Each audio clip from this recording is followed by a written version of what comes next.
নমস্কার শ্রোতা বন্ধুরা, রিসাইটেশন অ্যান্ড মোর চ্যানেল থেকে আমি স্বাতী। আজকে আবার একটা নতুন গল্প। আজকে যে গল্পটি পড়ব সেটি হলো চাবি। লিখেছেন আশাপূর্ণা দেবী। হাসপাতালের ঘরে একটা চাপা গুঞ্জন উঠল, বিস্ময়ের আর ধিক্কারের। ধিক্কারের সেই অস্ফুট তরঙ্গ যেন ধাক্কা খেয়ে খেয়ে ছড়িয়ে পড়ল কৃষ্ণার সঙ্গের আত্মীয়বর্গদের থেকে ডাক্তার আর নার্স, পুলিশ আর তার সাঙ্গপাঙ্গদের মধ্যে। সবাই শক খেয়েছে, কেউ আশা করেনি এটা। এই ভয়ঙ্কর মুহূর্তে কৃষ্ণার রসনা থেকে যে এই নির্লজ্জের নিরাবরণ প্রশ্নটা উচ্চারিত হবে, এটা আশা করার নয়। ডাক্তার মুখার্জি সুদীর্ঘকালের অভিজ্ঞতায় পৃথিবীকে অনেক দেখেছেন, তবু কৃষ্ণার এই শ্রীহীন প্রশ্নটায় নতুন করে একটু বৈরাগ্যের হাসি হেসে ভাবলেন, হেই পৃথিবী। নার্স দুজন মনে মনে মুচকি হেসে ভাবল, এরাই সাধ্বী, এরাই স্বামীর মৃত্যুর পর বৈরাগ্যের খোলো সেঁটে নির্লিপ্ত মুখে ঘুরে বেড়াবেন জগতে, যেন জগতের সব দেনা পাওনা চুকিয়ে ফেলেছেন। কৃষ্ণার দাদা ভাবলেন, ছি ছি ছি, কৃষ্ণা এই, অথচ দেখলে মনে হতো। নীলাব্জুর ছোট ভাই ভাবল, জানতাম বৌদি এইরকমই, শুধু দেখলে মনে হতো। কিন্তু কৃষ্ণা কথাটা উচ্চারণের সঙ্গে সঙ্গে সে কি নিজেই বুঝতে পারল না একটা অনুচ্চারিত ধিক্কারের তরঙ্গ বয়ে গেল ঘরখানা ভরে, বয়ে গেল ঘর থেকে বাইরে, ইথার তরঙ্গে মিশে গিয়ে সেই ধিক্কার ছড়িয়ে পড়ল দিক দিগন্তরে, ব্যাপ্ত করে ফেলল পৃথিবী, আচ্ছন্ন করে দিল আকাশ। অথচ এক মুহূর্ত আগেও কি ভেবেছিল কৃষ্ণা এই চরম দুঃসময়ে, এই ভয়ঙ্কর পরিবেশের মাঝখানে এই তুচ্ছ কথাটা ছাড়া জিজ্ঞেস করবার মতো আর কোনো কথা খুঁজে পাবে না সে? কিন্তু আগে থেকে কী বা বলা যায়। দুপুরবেলা নিত্য নিয়মে লেটার বক্সটা খুলতে গিয়ে কৃষ্ণা যখন চাবির রিংটা হাতে নিয়ে অবাক হয়ে দাঁড়িয়ে পড়েছিল, তখন কি ভেবেছিল এই তুচ্ছ বিস্ময়টাই তার জীবনের চরম বিস্ময় হয়ে থাকবে? ভেবেছিল কি এই সামান্য ব্যাপারটাই তার সমস্ত আকাশ আচ্ছন্ন করে দেবে? রিংয়ের প্রত্যেকটা চাবি ৫-৭ বার করে দেখেছিল কৃষ্ণা। কিছুতেই বিশ্বাস হচ্ছিল না বলে একটি একটি করে গুনে দেখছিল চাবিগুলো। তারপর নিঃসন্দেহ হয়েছিল, না, লেটার বক্সের চাবিটা রিংয়ে নেই, রিং থেকে খোয়া গেছে সেটা। অথচ কি করে গেল? কেউ খুলে না নিলে নিজে নিজে খুলে পড়তে পারে না নিশ্চয়ই। কিন্তু কে নেবে? লেটার বক্স সম্বন্ধে কৌতূহলী হবে এমন কে আছে এ বাড়িতে? চিরকালের চাকর নন্দলাল আর চিরদিনের বামুন ঠাকুর হরিনন্দন, এদের কথা উঠতেই পারে না। নতুনদের মধ্যে বাসন মাজা ছিটা, কিন্তু সদ্য দেহাত থেকে আবির্ভূতা অষ্টাঙ্গে উল্কি আঁকা বুড়ি সুভদ্রাকে এ প্রসঙ্গে সন্দেহ করতে গিয়ে হেসে ওঠা ছাড়া আর কী বা করা চলে? আর তো বাড়িতে থাকার মধ্যে আছে ৩ বছরের ছেলে খোকন বুড়ো এবং শেষ পর্যন্ত নীলাব্জ। তার প্রতি সন্দেহটাই হাসির ঘরে জমা দেওয়া ছাড়া তো আর কিছুই করা যায় না। কি মনে করা যায়? বিশেষ কোনো প্রয়োজনে তাড়াতাড়ি নিয়ে গেছে, কৃষ্ণাকে বলার অবসর হয়নি, এমন কথা ভাবা যায় না। নীলাব্জর জীবনে এমন কি প্রয়োজন আছে যা কৃষ্ণার অজ্ঞাত? তবু কৌতূহলের একটা সীমা থাকা উচিত অসহিষ্ণুতার মাত্রা। লেটার বক্সের চাবিটা কি হলো এই কথাটুকু জিজ্ঞেস করতে কেউ ভর দুপুরে স্বামীর কর্মস্থলে ফোন করতে বসার ঝঞ্ঝাট পোহায়? গয়নার বাক্সের কি লোহার সিন্দুকের চাবি হলেও বা কথা ছিল? এই চাবিটার জন্য কৃষ্ণার কোনো কাজ আটকাচ্ছে এমনও নয়। জরুরি কোনো চিঠির প্রতীক্ষা করছে কৃষ্ণা, তাও নয়। হয়তো বাক্সের ডালাটা খুললে দেখা যাবে চিঠি আসেও নি একটাও। তবু কৃষ্ণা সে ঝঞ্ঝাট পোহালো। অফিস ঠিক নয় নীলাব্জোর, দোকান, বিরাট একটা স্টেশনারি শপ। নীলাব্জোর বাপের আমলের ব্যবসা, কাজে অকাজে কারণে অকারণে দোকানে ফোন যে করে না কৃষ্ণা তা নয়, তবু আজকের মতো কারণে এত ব্যস্ত হয় না। কণ্ঠস্বর শুনে দোকানের চাকর সাধন বরং একটু আশ্চর্যই হলো। দ্রুত কম্পিত কণ্ঠে বলে, হ্যাঁ হ্যালো হ্যালো, কে সাধন? ও হ্যাঁ, আমি কথা বলছি। বাবুকে একবার ধরতে বলো তো। বাবু দোকানে নেই, যাননি আজকে। কি বললে? একবারটি গিয়েই তাড়াতাড়ি গাড়ি নিয়ে বেরিয়ে গিয়েছেন। কখন ফিরবেন কিছু বলে গেছেন? বলে যাননি? আচ্ছা সাধন, বিশেষ কোনো কাজে পড়ে কোথাও গেছেন কি না জানো কিছু?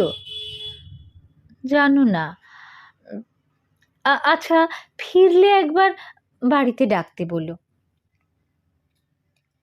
তবু সে ডাকের অপেক্ষা করে ধৈর্য ধরে বসে থাকেনি কৃষ্ণা। কে জানে কোন দুরন্ত খেয়ালের বশে ডাকাডাকি করে জাগিয়ে তুলল ঘুমন্ত দুই লোককে দিবানিদ্রার সুখসজ্জা থেকে। চিঠির বাক্স চাবি কোথায় জানিস নন্দ? নিদ্রাতুর নন্দ ভ্যাবাচাকা খেয়ে বলে, চিঠির বাক্স? কোন চিঠির বাক্স? কার চাবি? ভূতের মতো কথা বলছিস কেন? লেটার বক্সে চাবি দেওয়া থাকে জানিস না তুই? হ্যাঁ জানি তো। সে চাবিটা কই? সে চাবি আপনার কাপড়ের কোণে। বলে ফের ধপাস করে শুয়ে পড়লেন নন্দ।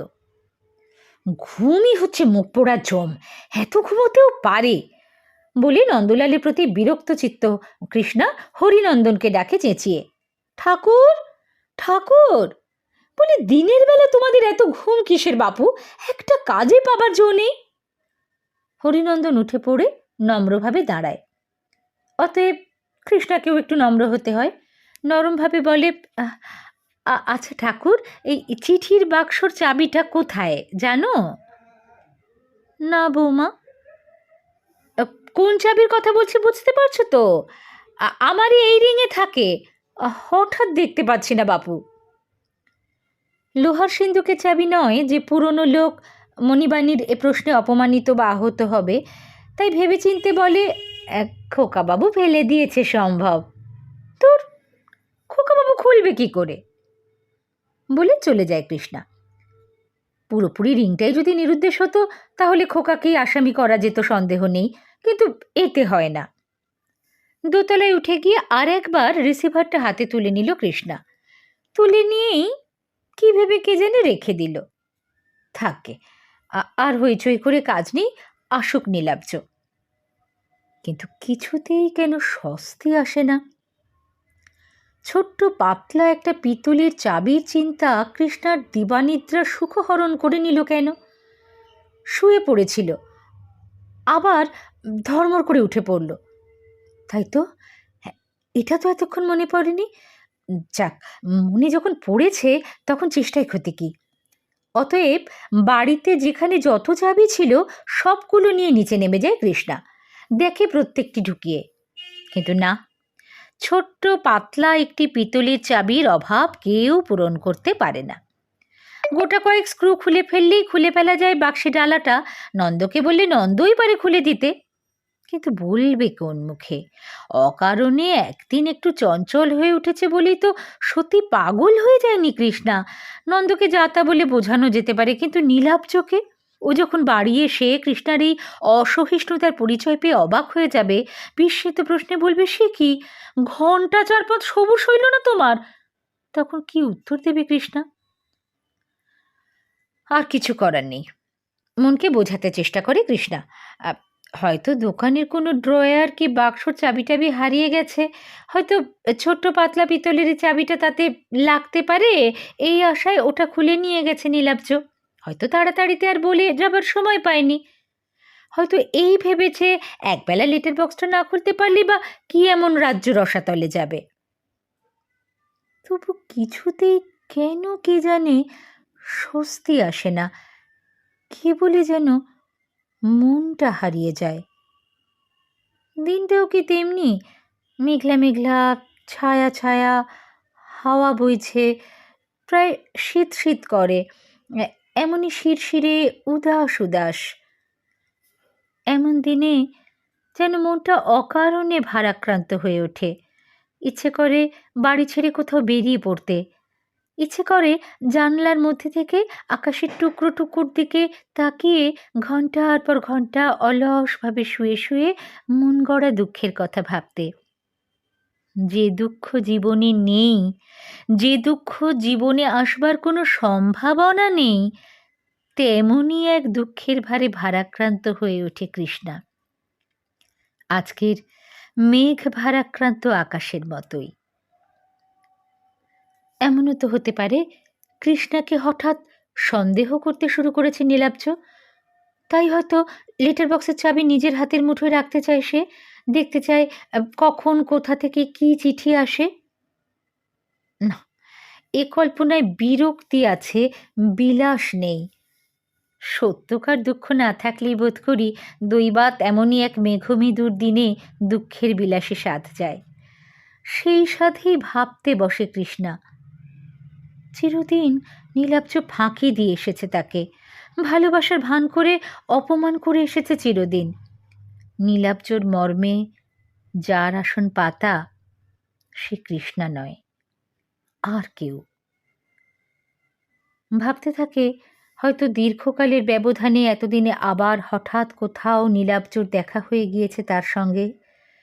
হয়তো সে দিয়েছে চিঠি দেবার প্রতিশ্রুতি, তাই নীলাব্জর এই সতর্কতা।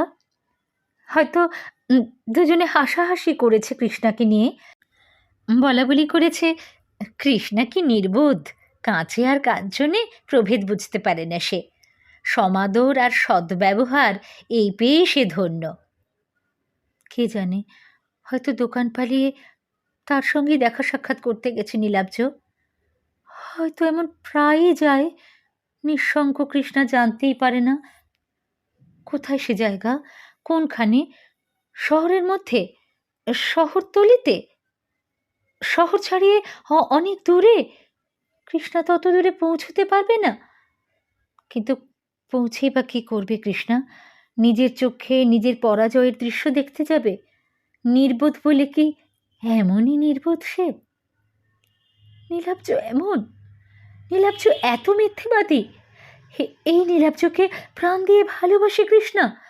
উফ, এই দণ্ডে যদি বাড়ি থেকে বেরিয়ে পড়তে পারতো কৃষ্ণা, নিজে গাড়ি চালিয়ে হানা দিতে পারতো এখানে সেখানে, শহরে আর শহরতলির আশেপাশে, হাতে হাতে ধরতে পারতো নীলাব্জকে, তীব্র তিরস্কারে বলতে পারতো তাকে, তুমি না একটা বিশ্বস্ত হৃদয় স্ত্রীর স্বামী, তুমি সন্তানের পিতা। কিছুই হয় না, কিছুই হবে না। শুধু হঠাৎ একসময় সম্বিত ফিরে পেয়ে দেখতে পায় কৃষ্ণা, চোখের জল ঝরে ঝরে বালিশ ভিজে গেছে তার। কি কাণ্ড, হে কি! যে দুঃখ নেই সে দুঃখকে মনে গড়ে অহেতুক এতটা চোখের জল খরচ করেছে কৃষ্ণা। চোখ মুছে হাসবার চেষ্টা করে উঠে বসে, কিন্তু চোখকে মুছে মুছে কিছুতেই শুকিয়ে তুলতে পারে না। ব্যাধিগ্রস্ত চোখের মতো শুধু জলই পড়তে থাকে, পড়তেই থাকে অবিরত। দুপুর গড়িয়ে বিকেল, আর বিকেল গড়িয়ে সন্ধে পর্যবসিত হয়। কৃষ্ণা ওঠেনি, চুল বাঁধেনি, কাপড় ছাড়েনি, ইচ্ছে করেই করেনি এসব। আজ সে অভিমানিনীর রূপ নিয়ে বিপর্যস্ত করে দেবে নীলাব্জকে, স্বীকারোক্তি করিয়ে নেবে নীলাব্জকে দিয়ে তার বিগত জীবনের দুর্বলতার। অনেক ভেঙেছে, অনেক গড়েছে, অনেক প্রশ্ন ভেজেছে, কিন্তু আজকে কি নীলাব্জর যত দেরি? হবে বই কি, বাল্যবান্ধবী ছাড়েনি বোধহয় এখনো। বৌমা! বামুন ঠাকুর ঘরে এসে ডাক দেয়। কি রান্না হবে বলে দিলেন না? তরকারি কোটা হলো না, উনুন জ্বলে যাচ্ছে। আমি জানি না, যা পারো করো কিনা ঠাকুর, একদিন নিজে বুদ্ধি করে চালিয়ে নিতে পারো না? হরিনন্দন নিঃশব্দে সরে যায়। চালিয়ে নিতে পারে না সে? কৃষ্ণার আসার আগে পর্যন্ত চালিয়েছে কে? মা মরা ছেলেকে চালিয়ে নিয়ে বিয়ের যুক্তি করে তুলেছিল কে? হরিনন্দনের কোনো দান নেই। ও নিঃশব্দে চলে যেতেই কৃষ্ণা একটু অপ্রতিভ হয়ে পড়ে। না বললেই হতো এমন করে। যাই দেখে আসি। উঠে উঠে করতে করতে আর কতক্ষণ গেছে কে জানে, হঠাৎ চমক ভাগলো নন্দলালের ডাকে। বৌমা, বৈঠকখানা ঘরে মামা বাবু আর কাকাবাবু এসে বসে আছেন, চা দিলাম, ফেরত দিলেন। মামা বাবু আর কাকাবাবু একসঙ্গে? এ আবার কি মণিকাঞ্চন যোগ! ধর্মর করে উঠে বসে কৃষ্ণা। এসেছেন তো ডাকিসনি কেন আমাকে? বলেছিলাম, বারণ করলেন। বারণ করলেন? সে আবার কি? কতক্ষণ এসেছেন? এই একটুক্ষণ। দেখি যাই, করছেন কি দুজনে? কি জানি বৌমা, আমি দেখলাম কি যে গুজগুজ করছে দুজনে। আমাদের বাবুই বা এখনো এলো না কেন? দ্রুত ভাষণে কৃষ্ণা প্রশ্ন করেছিল। কি গো ঠাকুরপো, কতক্ষণ? দাদা, আমায় ডাকুনি যে? কিন্তু কৃষ্ণার দাদা উত্তর দিয়েছে শান্ত আর মৃদু। হ্যাঁ, এইবার ভাবছিলাম ডাকা যাক, যেতে হবে এক জায়গায়। যেতে হবে? কাকে দাদা? আমাকে? হ্যাঁ, একবার মেডিকেল কলেজে যাওয়ার দরকার। নীলাব্জ গাড়ি নিয়ে সোনারপুর না ওইদিকে কোথায় গিয়েছিল, হঠাৎ একটা অ্যাক্সিডেন্ট হয়ে এই মেডিকেল কলেজে এনে তুলেছে। চলো আমার সঙ্গে। নিঃশ্বাস ফেলে উঠে দাঁড়ালেন দাদা। কৃষ্ণা শুধু অনেক কষ্টে উচ্চারণ করল, সোনারপুর? হ্যাঁ, তাই তো বললে। পকেটে কাগজপত্র ছিল, তাতেই ঠিকানা পেয়ে স্থানীয় লোকেরা দোকানে খবর দেয়। দোকানের লোক ট্যাক্সি নিয়ে গিয়ে। তারপর থেকে আর একটিও কথা কয়নি কৃষ্ণা। নিঃশব্দে ওদের সঙ্গে গাড়িতে গিয়ে উঠেছে। গাড়ি থেকে নেমে অনেকখানি দালান আর অনেকগুলো সিঁড়ি পার হয়ে চলে এসেছে ওদের পিছন পিছন তেমনই নিঃশব্দে। ঘরের দরজায় ঢোকবার মুখে নীলাব্জর ভাই একবার থমকে দাঁড়ালো।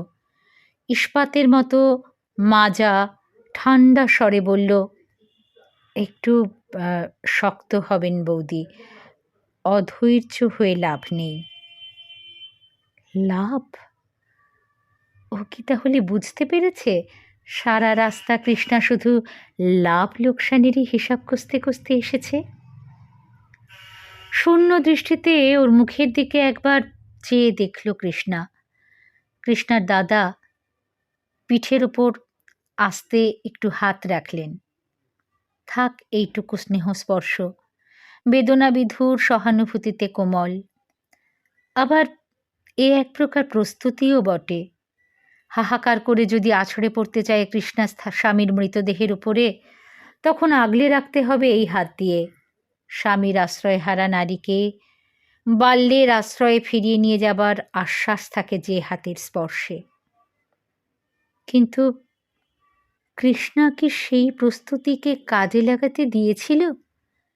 আছড়ে পড়েছিল স্বামীর বুকের উপর, বুক ফাটা বিলাপে বিদীর্ণ করতে চেয়েছিল মৃত্যুর স্তব্ধতাকে? কই, কিছুই তো করেনি সে।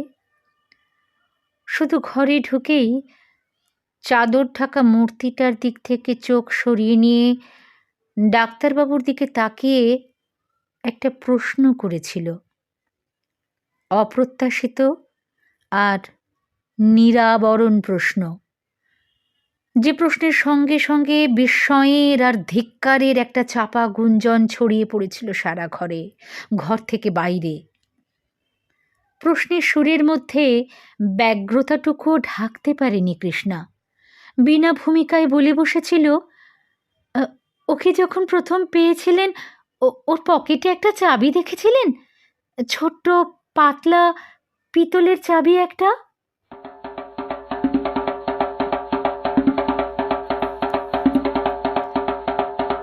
শুনছিলেন দেবীর এক অনন্য সাধারণ ছোট গল্প, চাবি। আপনাদের কেমন লাগলো জানাবেন। আপনাদের মতামত জানার জন্য অধীর আগ্রহে অপেক্ষায় থাকব। ভালো লাগলে লাইক আর শেয়ার করবেন। আর এরকম নানান স্বাদের গল্প শুনবার জন্য, আবৃত্তি সংক্রান্ত আলোচনা, শ্রুতি নাটক এ সমস্ত শুনবার জন্য আমার এই রিসাইটেশন অ্যান্ড মোর চ্যানেলটি সাবস্ক্রাইব করে রাখতে ভুলবেন না। সাবস্ক্রাইব করে পাশের নোটিফিকেশান বেলটি যদি অন করে রাখেন, তাহলে এগুলো যা কিছু আপলোড করব আপনাদের কাছে সেই নোটিফিকেশান পৌঁছে যাবে। ভালো থাকবেন সবাই। নমস্কার।